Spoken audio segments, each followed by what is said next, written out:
धियो यो नः प्रचोदयात्।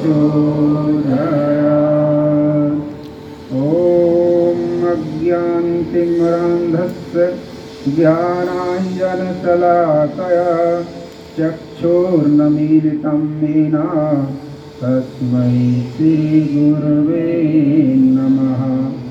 जनकसुता जगजननी जानकी अतिशय प्रिय करुणा निधानकी। ताके पद जुगल मनावहु जासु कृपा निर्मल मति पावहु। ओम गुरुशक्तायै नमः। ओम आदिशक्तये मां भगवत्यै नमः। आभायामि स्थापयामि ध्यायामि। आइए गीत यहाँ से श्रवण करेंगे। आप सब लोग भी ताली बजा करके हमारे साथ साथ पीछे पीछे दोहरा सकते हैं। श्रद्धापूर्ण एक गीत, श्रद्धा भरा एक गीत। तेरे चरणों में माता, तेरे चरणों में स्थान तो मिल जाए। माता तेरे चरणों में स्थान जो मिल जाए। यह जीवन धन्य बने, यह जीवन धन्य बने। वरदान जो मिल जाए। माता तेरे चरणों में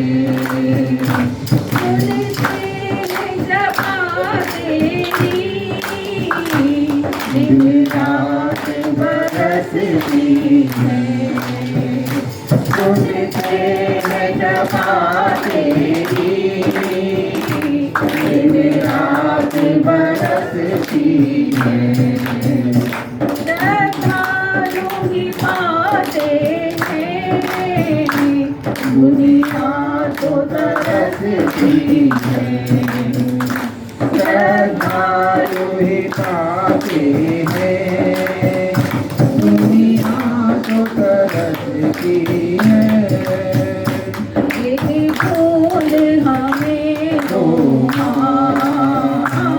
एक बूंद हमें दो। किस्मत ही बदल जाए। माता तेरे चरणों में स्थान जो मिल जाए। यह जीवन धन्य बने, यह जीवन धन्य बने। वरदान जो मिल जाए। माता तेरे चरणों में यह मन बड़ा चंचल है, पूजन में नहीं लगता। यह मन बड़ा चंचल है, पूजन में नहीं लगता।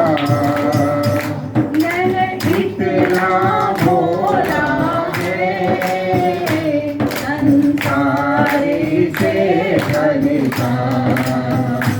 यह इतना भोला है, संसार से ठगता।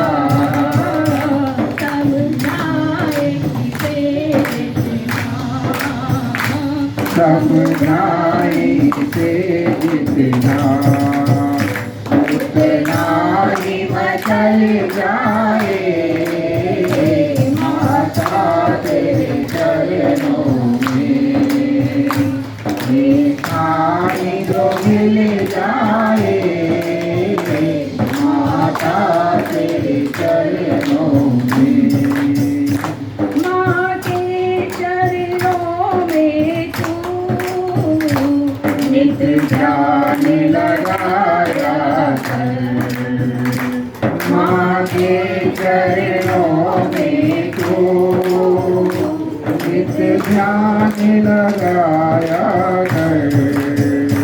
पाना है मोक्ष अगर उसमें खो जाया कर। पाना है मोक्ष अगर उसमें खो जाया कर। मन में वह प्यारी जगह, मन में वह प्यारी जगह, माँ मेरी समा जाए माता तेरे चरणों में।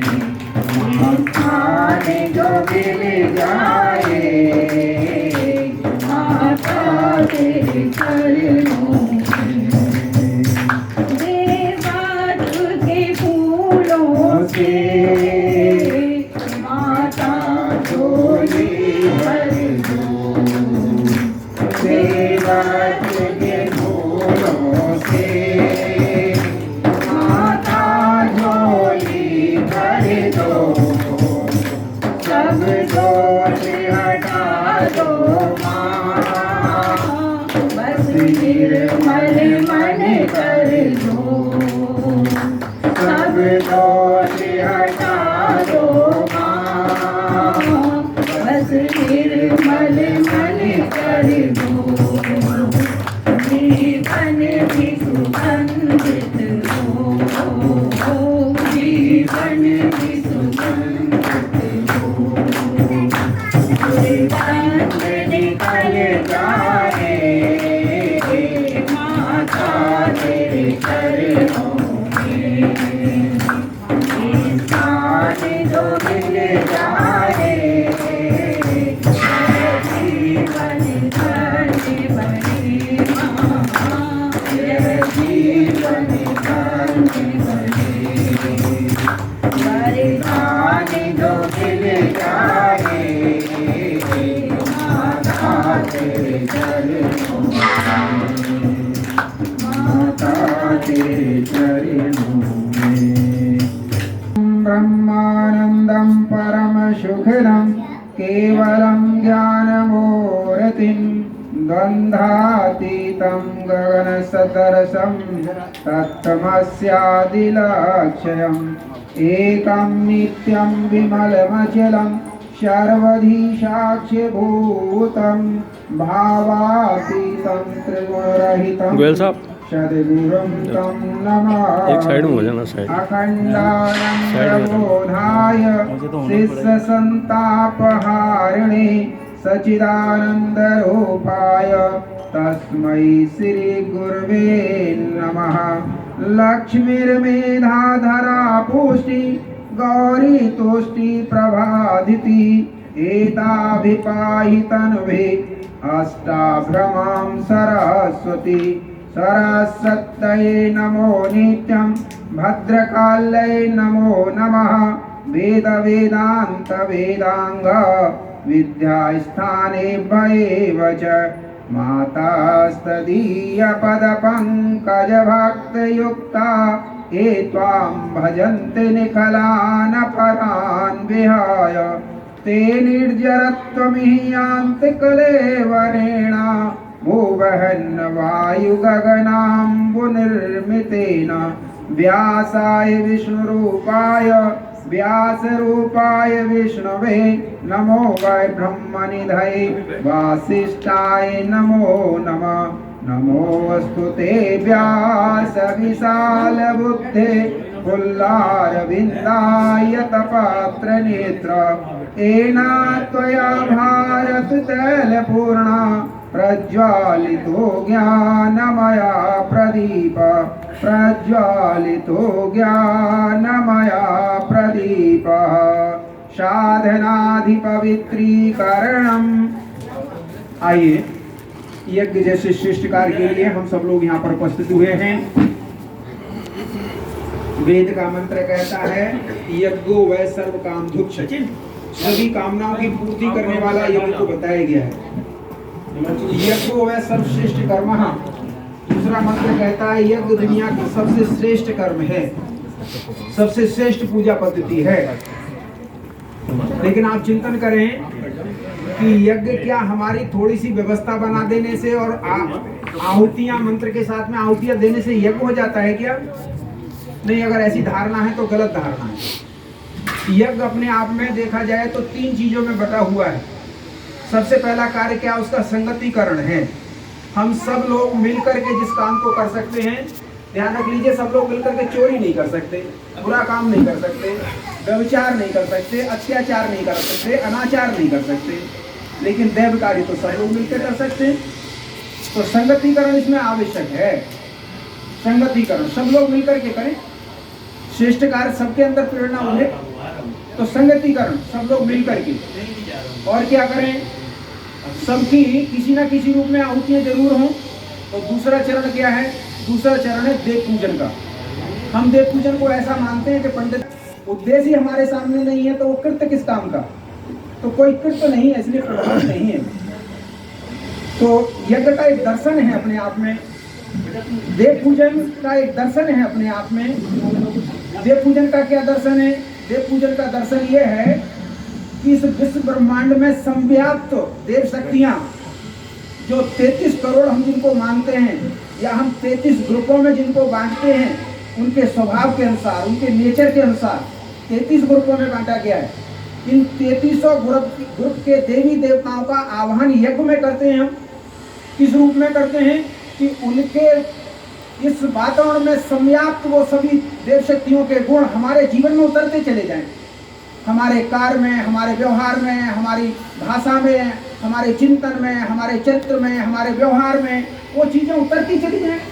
इसका नाम देव पूजन है। नहीं पंडित जी आए और बड़े हंसे हंस के कलावा बांध दिया, नहीं तो संकल्प तो कोई दिलवाया नहीं उन्होंने, प्रेरणा तो कोई उभार नहीं पाए, तो फिर क्या करें? ऐसे कोरे कर्मकांड का कोई औचित्य नहीं है, ऐसे देव पूजन का कोई औचित्य नहीं है।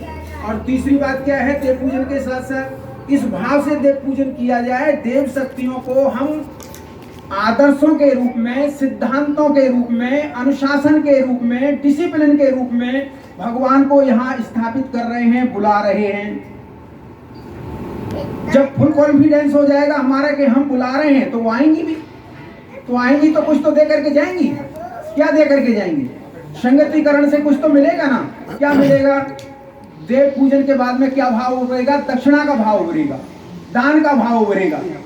और एक बात मान लीजिए, वैसे तो लोग अपनी अपनी चर्चाएं करते हैं, बहुत कथाएं सुन रखी हैं आप लोगों ने, इसकी चर्चा तो बाद में करेंगे, लेकिन आप विचार करके देखिए कि कथा, दान का मतलब क्या होता है? दान सभी लोग करते हैं, लेकिन दान देने वाला कभी महत्वपूर्ण नहीं होता। ध्यान रख लीजिए, अपनी धारणा को बदल दीजिए आज से। दान देने वाला कभी महत्वपूर्ण नहीं है, दान लेने वाला महत्वपूर्ण है। क्यों? क्योंकि अगर वो समाज, राष्ट्र, संस्कृति और मानवता के उत्थान के लिए आपसे दान मांग रहा है, तो आप पर उपकार कर रहा है। अगर आपका कुछ अंश उसमें लग रहा है, तो आप पर उपकार हो रहा है उसके माध्यम से। तो दान बहुत महत्वपूर्ण है। दान किसके लिए दिया जाए? देवत्व के पोषण के लिए, देवत्व के संरक्षण के लिए, और देवत्व के विस्तार के लिए, और देवत्व को जन जगत में उभारने के लिए दान की परिपाटी बताई गई है। और इतनी सामान्य बात नहीं है भाई साहब, इतनी सामान्य बात नहीं है। जब वशिष्ठ जी से कहा गया कि आप रघुकुल के कुलगुरु बन जाइए, तो हाथ जोड़ लिए देवताओं से, नहीं ऐसा काम हमें मत सौंपिए। क्यों? सामान्य काम नहीं है, सामान्य काम नहीं है भाई साहब। आपको ऐसे ही लगता होगा कि गायत्री परिवार के लोग भी ऐसे ही कर्मकांड कराने आते हैं, इसकी चर्चा तो बाद में करेंगे हम, लेकिन आप विचार करिए, ऐसा नहीं है, ऐसा गलत सोचते हैं। अगर आप सोचते हैं तो ध्यान रख लीजिए, आप बहुत बड़ी गलतफहमी में हैं। जब से आप गायत्री परिवार के संपर्क में आए हैं और तब से समझ नहीं पाए, तो गलतफहमी में आप। तो फिर क्या मतलब है? मतलब यह है कि आप अपने सामर्थ्य का एक अंश बिना किसी स्टेटस सिंबल को आगे रखते हुए, इस बात को कि आपको पता ही ना पड़े कि आपने कब दे दिया, और आप देवत्व के विस्तार के लिए, सद्प्रेरणाओं के संचार के लिए, संस्कारों को पूरी दुनिया में विस्तृत करने के लिए, और जन जन में जन जन को इस गायत्री रूपी यज्ञ रूपी अमृत से जोड़ने के लिए, इस पारस रूपी इस कामधेनु से जोड़ने के लिए, उसे पेपान कराने के लिए हमारा कोई योगदान हो जाए तो निश्चित रूप से अपने आप को सौभाग्यशाली मान लीजिए। आइए ऐसा ही भाव करते हुए देव पूजन करेंगे, देवत्व उभरे। लेकिन ध्यान रखें, जैसे हमने अभी प्रार्थना की थी आप लोगों से कि अगर आप मन पूर्ण नहीं बैठेंगे, भावपूर्वक नहीं बैठेंगे तो फिर कैसे काम चलेगा। वीडियो पड़ जाएगी। हम कहते ही तो हैं आज शाम तक पड़ जाएगी, सब रिश्तेदार को भेज देना। भाव में भगवान विद्यमान रहता है, लेकिन आप विचार तो करके देखिए, जरा आंखें तो खड़ा करके देखिए अपना, कि आप कोई पंडित जी यज्ञ करा रहे हो, किसी कर्मकांड में कहीं बैठे हो तो हमारा मन लगता है। पिछले दिनों में रामभद्राचार्य जी से, स्वामी रामभद्राचार्य से किसी ने पूछा कि साधना गुरुदेव, साधना हमारी सफल नहीं होती, हम गायत्री मंत्र को जपते हैं। उन्होंने कहा बेटे गायत्री मंत्र जपने का विषय नहीं है। तो बोले फिर? बोले गायत्री मंत्र गायन का विषय है। तो फिर गाया कैसे जाता है? जितने भाव विभोर होकर के आप गा देंगे, आदमी के अंतर प्रेरणा में उतर जाएगा। तो भगवान के अंतर प्रेरणा में कब उतरेगा? जब भाव विभोर होकर के गाएंगे। अब पूजन तो यहाँ से तो पंडित जी बोल रहे हैं मंत्र बोलते अच्छी पूर्वक, वो तो बड़े पूरे भाव में बैठे हैं, लेकिन हमारा दिमाग तो कहीं और चल रहा है। तो देव पूजन कैसे हो सकता है? और वो यज्ञ फिर काम दुख कैसे हो सकता है?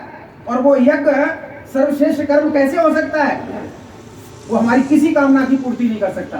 हाँ, कुछ काम करेगा, थोड़ा बहुत काम जरूर करेगा। क्या करेगा? वातावरण को शांत कर देगा, ठीक कर देगा। कुछ लोग आपको प्रसाद चाटेंगे, खाएंगे पिएंगे और बाद में कह के चलेंगे भाई साहब बड़ा अच्छा कार्यक्रम था। और पूछे भाई साहब कोई प्रेरणा लेकर के गए? बोले भाई साहब इसकी बात ना करो, ये तो सब हम पहले पूरी रामायण जानते हैं, पूरी कथा हम सुनते ही रहते।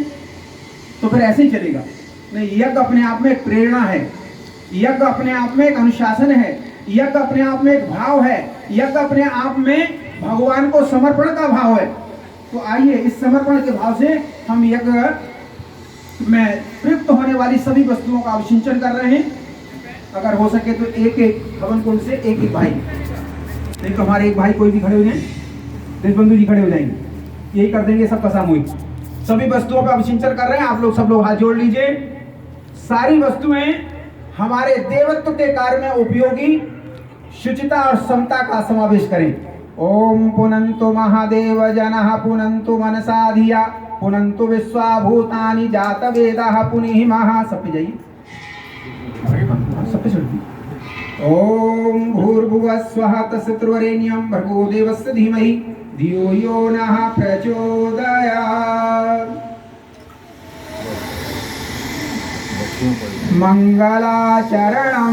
मंगलाचरण के लिए हमारे भाई तेज बंधु जी हैं, आप हाथ में थोड़ा अक्षर पुष्प ले लीजिए और सभी का यहाँ से हमारे पास से ले लीजिए, हमारे पास बहुत है।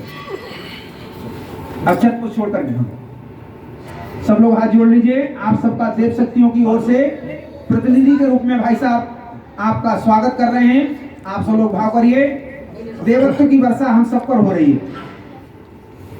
ओम भद्रं कर्णेभिः शृणुयाम देवाः भद्रं पश्येमाक्षप्रजत्राः स्तरैरङ्गैः तुष्टवाग्वंशस्तनो प्रवसेमहि देवाहितं यदायुः। ओम मंगलम भगवान विष्णु मंगलम गणध्वज मंगलम पुंडरीकाक्षो मंगलायतनो हरिः। ओम स्वस्ति नः इंद्रो वृद्धस्रवाः स्वस्ति नः पूषा विश्ववेदाः स्वस्ति नस्तारक्षो वरिष्ठनेमि स्वस्ति नो बृहस्पतिर्दधातु। पवित्रता का भाव करते हुए एक एक चम्मच जल बाएं हाथ में लीजिए, दाएं हाथ से ढक लीजिए। पवित्रता का भाव करते हुए मंत्र के बाद में समस्त शरीर पे छिड़की। ओम अपवित्रः पवित्रो वा सर्वावसांगतोऽपि वा यस्मरेत् पुंडरीकाक्षं सवायाभ्यन्तरः शुचिः। ओम पुनात् पुंडरीकाक्षः पुनात् पुंडरीकाक्षः पुनात्। आचमनम सीधे हाथ की तेली में एक चम्मच जल लीजिए। मंत्र के बाद में 3 बार जल लेंगे और 3 बार पिएंगे। तीनों शरीरों की पवित्रता, क्रिया, विचार, भावना सभी में पवित्रता आए, तभी ध्यान रख लीजिए। एक बार ऐसा भाव करते हुए 3 आचमन जल करेंगे। ओम अमृतोपस्त्रमसि स्वाहा, पी लीजिए। ओम अमृता पिधानमसि स्वाहा, पी लीजिए। ओम सत्यम यशः श्रीमयी श्री सैताम स्वाहा। एक चम्मच जल लेके किनारे में धो लीजिए। शिखा वंदनम। पुनः एक चम्मच जल बाएं हाथ में लीजिए, दाएं हाथ की 5 उंगली मिलाकर भिगोइए। भीगी उंगलियों से शिखा मूल को स्पर्श करें। क्षमा कीजिए, चोटी तो वैसे किसी की है नहीं, पर कम से कम श्रेष्ठ चिंतन का भाव तो कर सकते हैं। श्रेष्ठ चिंतन, चोटी नहीं भी है तो कोई ऐसी खास बात नहीं है, लेकिन श्रेष्ठ चिंतन है तो चोटी से बढ़कर के है। हमारा चिंतन श्रेष्ठ हो। ओम चिद्रूपिणी महामाये दिव्य तेजा समन्विते तिष्ठ देवी शिखा मध्यम कुरुस्मे। शरीर पे छोड़ लीजिए। प्राणायामः। सरल सुगम प्राणायाम करेंगे। दोनों हाथ गोदी में रखें, बाएं हाथ नीचे, दाएं हाथ ऊपर, कमर सीधी करके बैठें। मंत्र के साथ साथ एक बार लंबी सांस खींचिए, जितनी लंबी खींच सकते हैं। फेफड़ों को कितना आप आयाम कर सकते हैं, फेफड़ों को कितना फुला सकते हैं, फुलाइए एक बार। वैसे देखा जाए तो हमारे ऋषियों ने सभी के घरों में शंख की परंपरा रखी थी। जो लोग शंख बजाते हैं उनके फेफड़े स्वस्थ रहते हैं। अगर प्राणायाम ना भी करें तो शंख बजा लीजिए, करिए सुबह 5-7 बार। घर का वातावरण भी अच्छा हो जाता है, फेफड़े भी हमारे अच्छे हो जाते हैं। तो आइए ऐसा भाव करते हुए एक बार लंबी सांस खींचेंगे, रोकेंगे और फिर धीरे धीरे बाहर छोड़ेंगे। जितनी देर बिना सांस के रह सकते हैं उतनी देर बिना सांस के रहेंगे और फिर अस्तो मा सद्गमय की प्रार्थना हाथ जोड़ के हमारे साथ करेंगे। ओम भूम भुवा ओम स्वाहा ओम महा ओम जना ओम तपा ओम सत्यम ओम तत्सवितुर्वरेण्यं भर्गो देवस्य धीमहि धियो यो न प्रचोदयात्। ओम आपो ज्योतिरसो अमृतं ब्रह्मभूर्भुवः स्वहा। ओम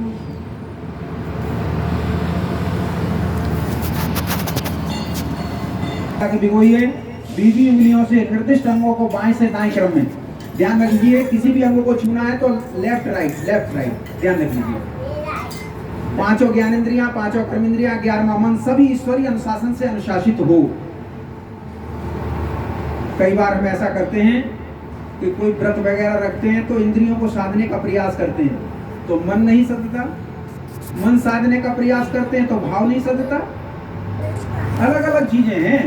वैसे तो इंद्रियां ही नहीं सधती हमसे, बड़ी मुश्किल हो जाती है। अब पकौड़े सामने, कृपा ऐसे नहीं बरसेगी जैसे हम बरस सोचते हैं।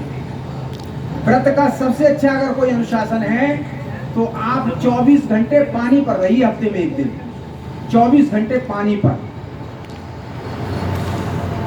पानी के अलावा कुछ नहीं। हाँ, आप नींबू ले सकते हैं उसके अंदर, ये काम करिए। अगर 24 घंटे पानी पर नहीं रह सकते हैं तो फिर जूस वगैरह ले लीजिए कुछ, नहीं उससे भी काम नहीं चलता तो ऐसा करिए फलाहार ले लीजिए, अनाज मत लीजिए। लेकिन अगर सर्वोत्तम कोई तरीका है व्रत करने का, सर्वोत्तम कोई तरीका है शरीर को ठीक करने का, शरीर को स्वस्थ रखने का, शरीर के अंदर प्राण चेतना बराबर ठुकी हो। हम लोग 9 दिन का जब अनुष्ठान करते हैं तो आप देखेंगे दिन में 4-4 कार्यक्रम भी करते हैं, ऊर्जा बिल्कुल कम नहीं होती। उसी तरीके से उतने वॉल्यूम पर बोलते हैं, उतनी फ्रीक्वेंसी पर बोलते हैं। और लेते क्या हैं, कभी पूछना हो तो इनसे पूछ लेना हमारे पीछे कि क्या लेते हैं, पूछ के देखना क्या लेते हैं। ये क्या हो गया, ये अंदर से हमारी एनर्जी स्वतः आती है, कोई भोजन से एनर्जी नहीं मिल रही, गलत मत सोचिए। विचार से मिलती है एनर्जी, ध्यान रख लीजिए। अगर विचार सशक्त हो जाए तो बहुत बड़ी एनर्जी देता है।